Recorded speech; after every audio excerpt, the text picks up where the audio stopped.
नमस्कार किसान भाइयों। मैं प्रत्येक साल मूली लगाता हूँ और दोनों सीजन में मूली की खेती करता हूँ। बरसात के समय पर जो हमने मूली लगाई थी उसका हमें अभी उत्पादन मिल रहा है और सर्दियों में भी मूली लगाता हूँ। अगस्त सितंबर में भी हम मूली लगाते हैं। तो मूली की खेती हम बहुत सालों से करते आ रहे हैं, जिसकी कारण हमें बहुत नॉलेज है मूली की खेती में। हम ये नहीं कह सकते कि आपसे ज़्यादा हैं, लेकिन हाँ 5 से 6 सालों से हम मूली की खेती कर रहे हैं। तो उसमें हमने जो भी हमें कठिनाइयाँ आई हैं वो भी हमने ऑब्जर्व की हैं और जो भी हमें सीखने को मिला है वो हमने सीखने की कोशिश की है।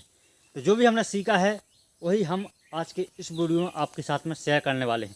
यदि आप भी मूली की खेती करने वाले हैं या आप करना चाहते हैं तो जब भी आप मूली की खेती करें तो आप इन बातों को ज़रूर ध्यान में रखें जो हम इस वीडियो में बताने वाले हैं। तो कौन कौन सी बातें हैं आइए जानते हैं आज के इस वीडियो में। तो वैसे तो किसान भाइयों मूली के ऊपर हम बहुत से वीडियो बना चुके हैं, A to Z हमने जानकारी दी है, लेकिन कुछ हमने पहले भी सीखा था, कुछ अभी सीखा है मूली की खेती से। क्योंकि बरसात के दिनों में हम 2-3 सालों से कोशिश कर रहे हैं मूली का उत्पादन लेने का, लेकिन इस साल जैसा हमें उत्पादन कभी नहीं मिला। और लगभग इस साल बराबर कठिनाइयाँ भी हमें कभी नहीं आई, क्योंकि इस साल बारिश ज़्यादा हुई है। तो सबसे पहला पॉइंट है मिट्टी। जब भी किसान भाई आप मूली की खेती करते हैं तो आपको मिट्टी का चुनाव बहुत ही ध्यानपूर्वक करना चाहिए। यदि आप बरसात में मूली की खेती करना चाहते हैं तो बरसात में आपको ऐसा खेत का चुनाव करना है जिसमें बिल्कुल ही बारिश हुआ तुरंत पानी निकल जाए, तो आप मूली की खेती सक्सेसफुल कर सकते हैं बरसात के दिनों में। इसके अलावा मिट्टी ज़्यादा पानी सोखने वाली नहीं होना चाहिए बरसात के दिनों में। और बरसात के दिनों में जब भी आप मूली की खेती करें तो आपकी मिट्टी में जैविक खाद का होना बहुत ही ज़रूरी है, बहुत ही ज़रूरी है। यदि जैविक खाद नहीं होगा तो आपकी मूली छोटे आकार की होगी, वो आपकी मूली में क्वालिटी भी नहीं आएगी। इस प्रकार से जब भी आप मिट्टी का चुनाव करें तो इस प्रकार की मिट्टी का आप बरसात के लिए चुनाव कर सकते हैं। अब बात करते हैं सर्दियों के दिनों की। तो सर्दियों के दिनों में यदि आप अक्टूबर के बाद में मूली की बुआई करते हैं, आप किसी भी प्रकार की मिट्टी में मूली की बुआई कर सकते हैं। लेकिन यदि आप अगस्त सितंबर में मूली की बुआई करते हैं तो आपके लिए इस प्रकार की मिट्टी का चुनाव करना है जो कि थोड़ी पानी सोखने वाली हो, मतलब मिट्टी गहरी हो और साथ में उसमें जैविक खाद हो, यदि आप अगस्त सितंबर में मूली की बुआई कर रहे हैं तो। इसके अलावा पानी भरता ना हो वहाँ पर, क्योंकि यदि बेमौसम बारिश हो जाती है कहीं पर, अगस्त सितंबर में बारिश होती रहती है, तो पानी बाहर निकल जाना चाहिए खेत से, भरना नहीं चाहिए पानी। और यदि आप अक्टूबर के बाद में बुआई करते हैं तो जहाँ पानी भरता हो आप वहाँ भी बुआई कर सकते हैं, कोई दिक्कत नहीं है, किसी भी तरीके से आप बुआई कर सकते हैं। अगला पॉइंट है किसान भाइयों हमारा मिट्टी की तैयारी, मतलब खेत की तैयारी।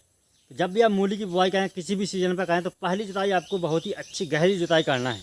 उसके बाद में 2 जुताइयाँ आप हल्की कर सकते हैं, कि मूली एक जड़ वाली फसल है, तो इसकी जितनी जड़ वृद्धि होगी उतनी आपकी मूली का आकार बड़ा आएगा, क्वालिटी अच्छी आएगी। आप जानते हैं किसान भाइयों मूली की खेती में बीज सिलेक्शन। तो जब भी आप बरसात की मूली लगाते हैं तो उसमें आपको पालक पत्ता वाली मूली ज़्यादा लगाना चाहिए, क्योंकि उसमें कीटों का अटैक कम होता है और लगभग वो पानी के प्रति थोड़ी सी सहनशील होती है, इसलिए वो अधिक वर्षा होने पर वो पानी सह लेती है, गलते नहीं है उसके पत्ते। यदि आप कटीले पत्तों वाली जो मूली लगाते हैं उसके लिए भी लगा सकते हैं, लेकिन आपको इस प्रकार की वैरायटी चुनना है जो कि बरसात के दिनों में हो जाती हैं। बहुत सी किस्में ऐसी हैं जो सर्दियों के दिनों में होती हैं, किसान भाई गलती से बरसात के दिनों में लगा देते हैं, उत्पादन नहीं मिल पाता है और लॉस हो जाता है। तो इसलिए जब भी आप बरसात में लगाएं तो बरसात वाली किस्मों को ही लगाएं। और बहुत सी किस्में ऐसी हैं कि बरसात में भी हो जाती हैं और लगभग साल भर हो जाती हैं, जैसे सिजेंटा कंपनी की आई भरी वाइट। इस प्रकार की किस्में भी आप चुन सकते हैं जो कि साल भर उगाई जा सकती हैं। तो अगली बात यह है कि जब भी आप मार्केट में जाएँ और देखें कि हमारे यहाँ किस प्रकार की मूली बिकती है, कहीं पर छोटी बिकती है कहीं पर बड़ी बिकती है, तो वो भी आपको ध्यान में रखकर किस्म का चुनाव करना चाहिए कि कितनी साइज़ की बिकती है, कौन सा कलर बिकता है, कितनी मोटाई की मूली बिकती है। उस प्रकार से आपको वैरायटी का चुनाव करना चाहिए। पॉइंट किसान भाइयों फर्टिलाइजर और खाद। तो खाद तो हमने पहले ही बता दिया कि जब भी आप मूली की बुआई करें तो जैविक खाद का यूज जरूर करें। गोबर की खाद अपने खेतों में ज़रूर डालें अच्छा उत्पादन लेने के लिए, क्योंकि जड़ वाली फसल है। जितनी अच्छी मिट्टी आपकी, हुमस ज़्यादा होगी मिट्टी में, पुलखर होगी मिट्टी, उसी प्रकार से आपकी जड़ की वृद्धि अच्छी होगी, आपको उत्पादन भी अच्छा मिलेगा। इसके अलावा यदि आप सर्दियों में मूली की खेती करते हैं तो सर्दियों में आप यदि आपके पास में जैविक खाद नहीं है तो आप DAP भी ले सकते हैं, सुपर भी डाल सकते हैं, उससे भी आपको मूली से उत्पादन मिल सकता है। इस प्रकार से आप रासायनिक खादों का यूज भी कर सकते हैं। और जब भी आप अपनी खेतों में जैविक खाद डालते हैं उसके बाद में भी आपको थोड़ा सा रासायनिक खाद भी देना पड़ेंगे, तभी आपको अच्छा उत्पादन मिलेगा। किसान भाई जब भी आपकी मूली 2 से 4 पत्तों की हो जाए, लगभग अवधि बुआई से लेकर के 20 से 25 दिन की मूली हो जाती है, उसमें एक बार आपको यूरिया जरूर देना है, जो कि नाइट्रोजन आपको ज़रूर देना है। तो नाइट्रोजन आपको शाम के समय देना है जब भी आपकी पत्तियों पर पानी ना हो। इस बात का आप खासकर ध्यान रखें कि मूली जैसी फसलों में यदि आप ओस के समय जब पत्तियों पर पानी होता है उस समय पर यदि आप यूरिया डाल देते हैं तो आपकी पत्तियां जल सकती हैं, गल सकती हैं। इसलिए आपको शाम के समय ही जब भी आपको नाइट्रोजन देना है तो शाम के समय ही देना है, और इस प्रकार से देना है कि पत्तियों पर गिरे लेकिन पत्तियों से नीचे गिर जाए। यदि पत्तियों पर रहेगा और पानी गिर जाएगा, रात में बारिश हो जाएगी या ओस आ जाएगा तो पत्तियां जल सकती हैं। इसलिए आपको शाम के समय, धूप के समय ही यूरिया का छिड़काव करना है, चाहे आप बरसात में करें या चाहे आप सर्दियों में करें। अगला पॉइंट है किसान भाइयों की, जब भी आप मूली की बुवाई करें तो हर्बिसाइड मतलब खरपतवार नियंत्रण के लिए आप तुरंत उसमें पेंडामेथिन डाल दें। उससे क्या होता है कि शुरुआती अवस्था में मूली की जो फसल है अच्छी ग्रोथ हो जाती है उसकी, वो खरपतवार नहीं उग पाती। तो जब भी आप मूली की फसल की बुवाई करें, बीज बोएं, तो आपके लिए पेंडामेथिन का ज़रूर स्प्रे कर देना है। उससे आपकी फसल में 20 से 25 दिन तक खरपतवार नहीं उगेंगे, तो आपकी फसल की ग्रोथ अच्छी हो जाएगी। और इसके अलावा यदि आपकी फसल में आपने पेंडामेथिन नहीं डाल पाई है या आपको नहीं डालना है, जैविक तरीके से उगाना है, तो आपको कुछ नहीं करना है, 2 बार उसमें से घास निकाल लेना है और 1 बार उसकी गुड़ाई कर देना है। उससे आपको उत्पादन बहुत ही अच्छा मिलेगा। दवाइयों का आपको इस पर बिल्कुल नहीं करना है। जो कि खरपतवार को नष्ट करने वाली दवाइयाँ आती हैं स्प्रे करने वाली, उसको आपको बिल्कुल भी स्प्रे नहीं करना है। यदि आपको डालना है तो पेंडामेथिन डाल सकते हैं। इसके अलावा आपको घास वाली दवाइयाँ बिल्कुल भी नहीं डालना है। उससे क्या है कि उत्पादन आपको कम मिलता है, थोड़ा सा मूड़ी पे भी उस पर अफेक्ट पड़ता है। जानते हैं किसान भाई लगाने की विधि कि आपको किस प्रकार से लगाना है। तो यदि आप बरसात में मूली खेती कर रहे हैं तो आपको बेड़ पर ही लगाना चाहिए मूली, यदि अच्छा उत्पादन चाहिए तो। वैसे आप खेत में भी बुवाई कर सकते हैं छिटका विधि से, लेकिन बेड़ पर लगाते हैं तो बहुत ही जल्दी और बहुत ही अच्छा उत्पादन आपको मिल सकता है। यदि आप छिटका विधि से बोते हैं, उसी खेत की छिटका विधि से बोई गई मूली आपको 10 दिन लेट उसका उत्पादन मिलेगा, लगभग 50 से 60 दिन लग जाएंगे। और यदि आप बेड़ पर बुवाई करते हैं मूली की तो आपको 40 दिन में उसका उत्पादन मिल जाएगा, और साथ में एक साथ उत्पादन मिलता है बेड़ पर लगाई गई मूली का। अगला पॉइंट है किसान भाई सिंचाई। सिंचाई बहुत ही जरूरी होती है मूली की फसल में। जब भी आप बुवाई करें, यदि आपके खेत में नमी हो तो आपको सिंचाई करने की ज़रूरत नहीं है, उसका जर्मिनेशन हो जाने दें। नमी नहीं है तो आप तुरंत सिंचाई कर दें। और जब भी आपका बीज का फुटाव हो जाए, अंकुर निकल आए बाहर, तो आपको तुरंत दूसरी सिंचाई कर देना चाहिए। उससे क्या है, पौधे की जड़ अच्छी पकड़ लेते हैं मिट्टी में, उसकी वृद्धि अच्छी होती है। सर्दियों के दिनों में तो आपको 7 से 8 दिनों के अंतर पर सिंचाई करते रहना है, और बरसात के दिनों में बारिश रुक जाती है तो भी आपको 6 से 7 दिनों के अंदर पर सिंचाई करनी चाहिए। और बहुत से किसान भाई क्या गलती करते हैं कि अगस्त सितंबर में मूली लगाते हैं और बारिश हो जाती है और बारिश खुल जाती है, वो सिंचाई नहीं करते हैं और दवाइयाँ डालते रहते हैं। इस प्रकार से आपको नहीं करना है। इंसेक्टिसाइड, फंगिसाइड आपको बाद में डालना है, लेकिन सिंचाई पहले करना है। आप जानते हैं किसान भाई मेन पॉइंट का कीट नियंत्रण हम कैसे करें और लोगों का कंट्रोल हम कैसे करें। तो जब भी आप अपनी बीज की बुआई करें तो बीज आपको उपचार करके ही बोना है।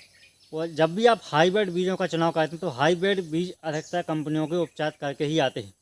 नहीं आते हैं तो आप कैप्टान या थायराम या कार्बनडाजिम प्लस मैनकोजेब किसी भी फंगिसाइड से उसका उपचार कर लें, उसके बाद में उसकी बुआई कर सकते हैं। इसके अलावा जब भी आप बुआई कर देते हैं और जर्मिनेशन हो जाता है, 2 पत्ते की मूली हो जाती है, लगभग बुआई से लेकर 15 से 20 दिन के बाद में आपको एक स्प्रे जरूर करना है। उसमें आपको लेना है एक फंगिसाइड जो कि कार्बनडाजिम प्लस मैनकोजेब, सिंपल सी फंगिसाइड लेना है। और लगभग उसके साथ में लेना है आपको एक इंसेक्टिसाइड। आप सुपर किलर ले सकते हैं, प्रोफेक्स सुपर ले सकते हैं जिसमें कि साइपरमेथ्रिन प्रोफेनोफॉस आता है, या क्लोरोफॉस ले सकते हैं। इन किसी भी कीटनाशक में से एक कीटनाशक आपको लेना है और एक फंगिसाइड लेना है जो कि शोर के नाम से आता है, सांप के नाम से आता है, जिसमें कि कार्बनडाजिम प्लस मैनकोजेब होता है।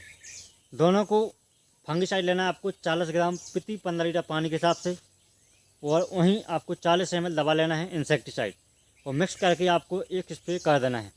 रोग लगा हो ना लगा हो, कीट लगा हो ना लगा हो, बुआई से 10 दिन बाद आपको यह स्प्रे जरूर लेना है, एक स्प्रे।